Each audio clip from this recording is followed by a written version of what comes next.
दोस्तों स्वागत है आपका इस वीडियो में। इस वीडियो में मैं आपको बताने वाला हूं यहाँ पे टेक्नीशियन का रिजल्ट जो है वो किस डेट को यहाँ आ रहा है। ठीक है, अभी आप बात करोगे तो सीबीटी 1 एएलपी का और जेई का सीबीटी 1 का रिजल्ट कौन से डेट को आ रहा है। जैसा कि आप देख सकते हैं ये रेलवे ग्रुप डी की वॉल्यूम 2 की बुक है और ये आपको यहाँ पे दिख रही है वॉल्यूम 1 की बुक है। 225 एडिशन है और उसमें खास क्या है कि आपको जितने भी शिफ्ट हुए थे रेलवे ग्रुप डी के टोटल 99 शिफ्ट्स हुए थे वो सब के सब आपके इसमें क्वेश्चंस देखने को मिलेंगे। अगर आप इन क्वेश्चंस को लगा जाते हैं तो आपका जो सिलेक्शन है 80 to 90% हो जाएगा और आपका हूबहू ऐसे ही क्वेश्चन टीसीएस पूछता है तो आपका सिलेक्शन हो जाएगा। और साथ साथ अगर आपको फ्री ऑफ कॉस्ट अगर वीडियो सोल्यूशन चाहिए इन्हीं का तो आपको देख सकते हैं ये प्लेलिस्ट दिख रही है आपको क्रिमिनल लर्नर्स एकेडमी पे। ये चैनल है, इस पे आपको साइंस का, फिर रीजनिंग का, ये मैथ का और ऐसे जीके का आपको प्लेलिस्ट दिख जाएगा फ्री ऑफ। साथ में दोस्तों यहाँ पे टेक्नीशियन के अंदर पीसीएम और आईटीआई का कटअप क्या रहेगा इस बार, इस विषय में चर्चा करेंगे। साथ में दोस्तों यहाँ पे जो है वो 2025 का कैलेंडर कब तक देखने को मिलेगा इस विषय में बात करने वाले हैं। और आपका एनटीपीसी के अंदर टोटल कितने यहाँ पे फॉर्म आए हुए हैं, जोन वाइज आरटीआई रिप्लाई आया हुआ है दोस्तों, इस विषय में चर्चा करने वाले हैं। देखने वाले हैं ऑफिशियल आरटीआई रिप्लाई क्या है और कितने पर सीट कंपटीशन बैठ रहे हैं सीट। ठीक है, एक सीट पे कितने लोग यहाँ पे फाइट कर रहे हैं। ठीक, तो चलिए एक एक करके सारी बातों के ऊपर यहाँ पे चर्चा करते हैं। भाई सबसे पहले बात करते हैं एनटीपीसी का। ठीक है, अभी एनटीपीसी का ऑफिशियल आरटीआई रिप्लाई आया हुआ है जो कि दोस्तों यहाँ पे भुवनेश्वर जोन से है। ठीक है, भुवनेश्वर जोन से है और ये आरटीआई रिप्लाई के अंदर क्या बताया गया तो ये आप देख सकते हो। ये आपका 6 फरवरी यानी लेटेस्ट आज के ही डेट में ये पब्लिश हुआ है। तो देखोगे ना तो यहाँ पे दोस्तों सबसे पहले अंडर ग्रेजुएट का आप देख सकते हो सेंट्रलाइज एम्प्लॉयमेंट नंबर 6 2024। टोटल जो फॉर्म है वो 54,789 फॉर्म अप्लाई हुआ है। ठीक है, अभी आप यहाँ पे देखोगे वैकेंसी कितनी है तो मात्र 56 वैकेंसी, 56 वैकेंसी मात्र है। अगर 54,789 को आप 56 से डिवाइड करते हो ना तो कितना आता है भाई, तो ये पर सीट 978 आता है एक सीट पे। ठीक है, मतलब एक सीट पे भाई 978 बंदे फाइट कर रहे हैं यहाँ से भुवनेश्वर जोन से 12th लेवल पे। ठीक है, अभी आप बात करते हैं हम यहाँ पे ग्रेजुएशन लेवल पे, जिसमें दोस्तों 9,57,614 टोटल फॉर्म आया हुआ है। ठीक है, अभी आप यहाँ पे देखोगे ना वैकेंसी कितनी है तो वैकेंसी यहाँ पे 758 है। ठीक है, 758 वैकेंसीज है। अब अगर डिवाइड करते हो 9,57,614 को तो भाई पर सीट कंपटीशन 1263 निकल के आता है। ठीक है, 1263 जो है वो पर सीट कंपटीशन निकल के आ रहा है। तो समझ सकते हो ऑलमोस्ट भाई 2100 आरआरबी के अंदर, 2100 जोन के अंदर आप मान के चलो कि ऑलमोस्ट प्रत्येक जगह पे चाहे ग्रेजुएट हो या फिर अंडर ग्रेजुएट हो भाई एक सीट पे 1000 बंदे फाइट कर रहे हैं। ठीक है, तो ये चीज़ जो है वो इसके अकॉर्डिंग अपने आप को ढालना है, इसके अकॉर्डिंग अपने आप को प्रिपेयर करना है। ठीक है, अभी बात करते हैं एक दूसरे जोन के ऊपर दोस्तों। ये जो जोन है ना ये आपका कोलकाता जोन है। ठीक है, ये देख सकते हो कोलकाता जोन का है। अभी इसके अंदर टोटल आप देखोगे तो 10,27,983 फॉर्म प्राप्त हुए हैं। ठीक है, वैकेंसीज यहाँ से आप देखोगे तो 1382 टोटल वैकेंसीज हैं। भाई 10,27,983 को 1382 से आप डिवाइड करोगे ना तो ऑलमोस्ट 743 यहाँ पे आने वाला है पर सीट कंपटीशन।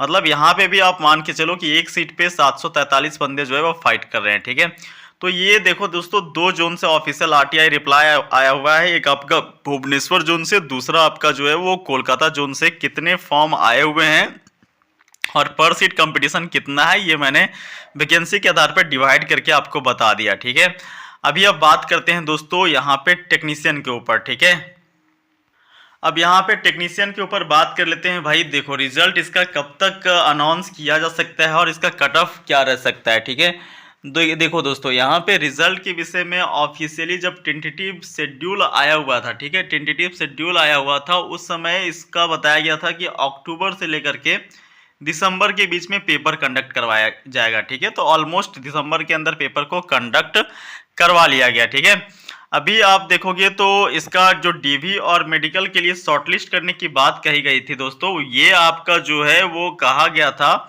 फरवरी के महीने में डीवी और मेडिकल के लिए शॉर्टलिस्ट किया जाएगा। ठीक है, फरवरी के महीने में कभी भी किया जा सकता है। तो देखो लेट होगा भी तो कितना किया जाएगा। जिस प्रकार से रेलवे में लेट चल रहा है, ग्रुप डी की वैकेंसी लेट से आई, एएलपी का पेपर सही से नहीं हो पाया टाइम पे, तो भाई देखो लेट होगा तो कितना हो सकता है, मार्च हो सकता है, इससे ज़्यादा तो नहीं होगा ना।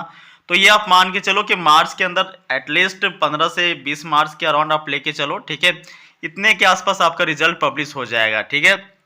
ये ऐसी संभावनाएं हैं। बाकी दोस्तों ये आप फिर भी निश्चिंत हो सकते हो, क्योंकि फरवरी के अंदर बोला गया था, तो कितना लेट करेंगे भाई। और ऑलमोस्ट रेलवे का जो रिकॉर्ड रहता है ना, ट्रैक रिकॉर्ड, वो 60 से 70 दिनों के भीतर रिजल्ट दे देते हैं, ठीक है। आप 2019 का ही ग्रुप डी उठा लो ना, 2019 का ग्रुप डी के अंदर 1 करोड़ एप्लीकेशन आए हुए थे, ठीक है, ऑलमोस्ट 70 लाख लोगों ने पेपर दिया था भाई।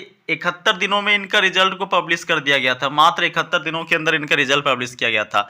अब ग्रुप डी ही क्यों दोस्तों, आप जितने भी पेपर हुए हैं रेलवे के अंदर, 2018 का group D, ALP technician, JE का पेपर हुआ है, मिनिस्ट्रियल एंड आइसोलेटेड कैटेगरी का पेपर हुआ है, केवल एक पेपर में यहाँ पे डिले हुआ था, जो कि एनटीपीसी का पेपर था, वो भी सीबीटी 1, ठीक है, सीबीटी 1, इसमें भाई 5 महीने का टाइम इन्होंने लिया था, ठीक है। तो इसके अलावा अगर सारे पेपर को छोड़ दिया जाए ना, तो ऑलमोस्ट जो है वो 60 से 70 दिन में पेपर का रिजल्ट जो है वो दे देते हैं। तो भाई ऑलमोस्ट, तो भाई दिसंबर को छोड़ दो, दिसंबर में पेपर समाप्त हुआ तो जनवरी फरवरी 60 दिन तो हो ही जाता है, ठीक है। मार्च ले लो तो 3 महीना हो जाएगा, 90 दिन। तो यहाँ पे मार्च में तो रिजल्ट ये दे देंगे, ठीक है। अभी थोड़ा सा कटअप के ऊपर चर्चा कर लेते हैं, पीसीएम का। देखिए दोस्तों, पीसीएम की कटअप के ऊपर थोड़ा सा चर्चा करें उससे पहले मैं आपको थोड़ा सा एक रफ आइडिया देता हूँ। 2018 की वैकेंसी को आप थोड़ा सा तुलना में ले सकते हो और 2024 की वैकेंसी का। यहाँ पे 1000 पीसीएम का सीट है और यहाँ पे 5000 था, ठीक है दोस्तों। इन 5000 सीट में भी नॉर्मलाइज होकर के हर जगह पे कट ऑफ ऑलमोस्ट 85 प्लस रहा था। कैटेगरी वाइज भी भाई सभी कैटेगरी का, जो आप ईडब्ल्यूएस ले लो, एससी एसटी ओबीसी किसी भी कैटेगरी में आ जाओ, सभी जगह पे पॉइंट में मार्क्स कम थे और 85 प्लस हर जगह पे था, ठीक है। इस बार वैकेंसी सोच सकते हो कि 1/5 है, समझ रहे हो। तो ऐसी स्थिति में आप कोई भी कैटेगरी से आते हो, कोई भी कैटेगरी से आते हो भाई, किसी भी कैटेगरी से, OBC, SC ST, EWS, UR, unreserved, किसी भी कैटेगरी से आते हो, एटलीस्ट आपके नॉर्मलाइज स्कोर जो है, नॉर्मलाइज स्कोर, मैं नॉर्मलाइज का बात कर रहा हूँ, रॉ स्कोर का नहीं बात कर रहा हूँ, ठीक है, 90 प्लस ही होने चाहिए। नॉर्मलाइज स्कोर आपके 90 प्लस ही होने चाहिए। अब देखो आपके रॉ स्कोर कितने हैं, ये आपका शिफ्ट कैसा था, ये तो आपके ऊपर डिपेंड करता है और ऊपर वाले के ऊपर डिपेंड करता है भाई, आपका शिफ्ट कैसा था, आपके मार्क्स कितने आए हैं, आपके नॉर्मलाइज कितने होंगे, ठीक है। क्योंकि असलियत में बोला जाए ना दोस्तों कि नॉर्मलाइज का खेल क्या है, तो किसी को पता नहीं चलता है कि नॉर्मलाइजेशन में किसके कितने मार्क्स बढ़ जाते हैं, किसके कितना रहते हैं, ठीक है। तो ये आपके रॉ स्कोर पे और आपके किस्मत पे डिपेंड करता है। बाकी नॉर्मलाइज स्कोर तो भाई आप मान के चलो कि सभी आरआरबी, सभी जोन से यहाँ पे 2100 आरआरबी से आपका 90 प्लस ही रहने वाला है, ठीक है। किसी भी कैटेगरी से आते हो, नॉर्मलाइज स्कोर 90 प्लस जाएगा। बाकी आईटीआई के विषय में बात करते हैं दोस्तों। आईटीआई के विषय में अगर थोड़ा सा देखें तो आईटीआई में आप ऑलमोस्ट कोई भी ट्रेड से आते हो, जैसे इलेक्ट्रीशियन हो गया, फीटर हो गया, डीजल मैकेनिक हो गया, डीजल इलेक्ट्रिक हो गया, आरएसी हो गया, ठीक है, वेल्डर हो गया, उसके बाद आपका टर्नर हो गया, मशीनिस्ट हो गया। भाई इतने सारे ट्रेड है ना, इतने सारे ट्रेड है, जितने प्लम्बर हो गया, ठीक है, जितने भी ट्रेड हैं, इन सभी ट्रेड में से कुछ ट्रेड का तो कट ऑफ कम जाएगा, बट ऑलमोस्ट जितने भी ट्रेड है दोस्तों, इन सभी में से एटलीस्ट आपके जो नॉर्मलाइज स्कोर होने चाहिए, आप जो है वो मान के चलो कि नॉर्मलाइज स्कोर यूआर कैटेगरी के लिए, ठीक है, यूआर कैटेगरी के लिए नॉर्मलाइज स्कोर कम से कम 75 होना ही चाहिए, ठीक है। ओबीसी का बात करें दोस्तों, तो ओबीसी का ऑलमोस्ट जो है वो 72 होना ही चाहिए। अगर बात करें दोस्तों ईडब्ल्यूएस कैटेगरी का, तो ईडब्ल्यूएस कैटेगरी में कम से कम जो है वो 71 के आसपास होना चाहिए, ठीक है। नॉर्मलाइज स्कोर का मैं बात कर रहा हूँ, ठीक है। एससी का कम से कम दोस्तों 70 के आसपास, और एसटी का आप मान के चलो दोस्तों कि 67 के अराउंड मार्क्स होने चाहिए, तब जाकर के ये नॉर्मलाइज स्कोर है, तब जाकर के सिलेक्शन के चांसेस बनते हैं, ठीक है, कहीं ना कहीं बनते हैं। आप किसी भी जोन से हो, हालांकि जोन वाइज डिफरेंस भी बहुत ज़्यादा क्रिएट होगा, ठीक है, जोन वाइज बहुत ज़्यादा डिफरेंस भी क्रिएट होगा। तो ये एक रफ आइडिया मैंने आपको देने का प्रयास किया 2018 और 2024 की वैकेंसी का तुलना करके, ठीक है, ये दोनों का तुलनात्मक अध्ययन करके मैंने आपको एक रफ आइडिया देने का प्रयास किया है, ठीक है। बाकी तो भाई सब कुछ डिपेंड करता है ऊपर वाले पर, आपके मेहनत पर, और साथ में किस आरआरबी से आपने जो फॉर्म भरा है इसके ऊपर, ठीक है।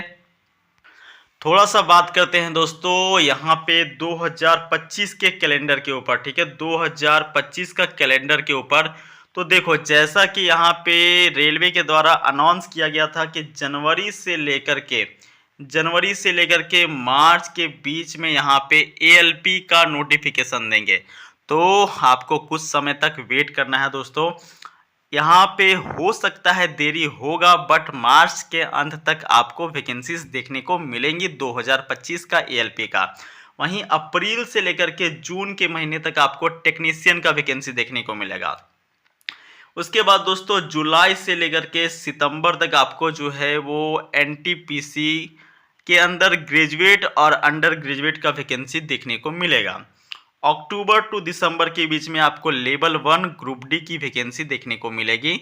तो यहाँ पे देर तो ऑलमोस्ट हो ही गया है, जनवरी तो बीत ही गया दोस्तों, फरवरी भी आधा बीतने ही वाला है, ठीक है।